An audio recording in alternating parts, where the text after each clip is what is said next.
Hello guys, magandang araw po. So, ito nga pala si Pet Lover Barcelona, si Ate Janen.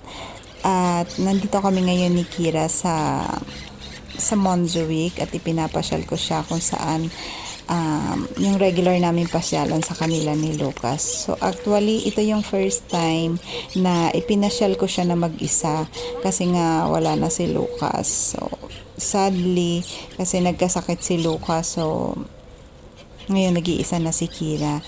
At ang nangyari nga pala kay Lucas is nagkatubig yung lungs niya.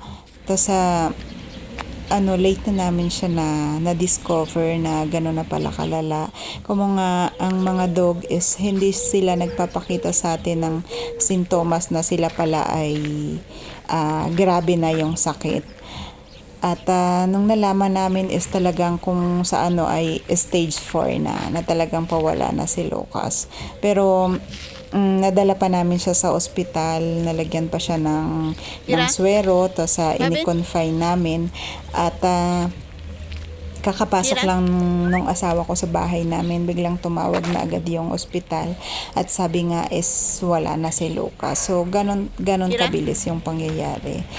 Kaya ngayon, ini-enjoy, pinapasyal ko si Kira at hopefully na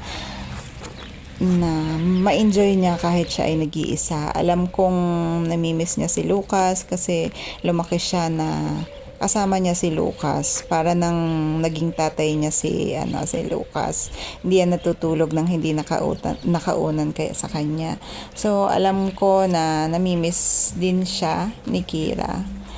So, ayan. Kaya pinapasyal ko siya ngayon dito. Ano ba? Kirabin?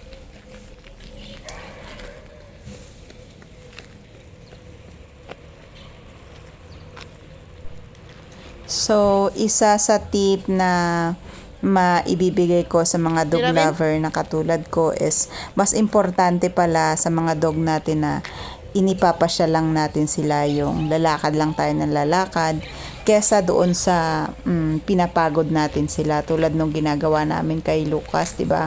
Kung natatandaan nyo yung mga video namin dati na naghahagis kami ng bola tas kukunin niya hanggang sa yung parang pagod na siya. Sabi ng doktor sa amin is mas mabuti daw yung inilalakad lang namin siya ng normal walk lang. Kasi pagka ganun yung parang halhal siya tapos pinaiinom pa namin ng tubig dahil parang namin na syempre parang uhaw na uhaw siya. So siguro isa na rin yung naging reason kung bakit nagkasakit ng malubha si Lucas.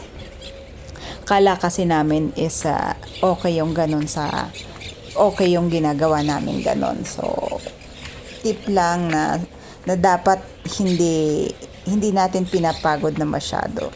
Just a normal walk at mas nag-i-enjoy at mas healthy para sa ating mga dog. So, thank you guys for watching at sana may natutunan kayo sa maiksi kong video na to.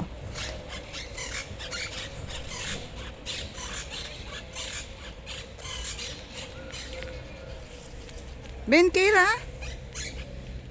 Mina? Shh.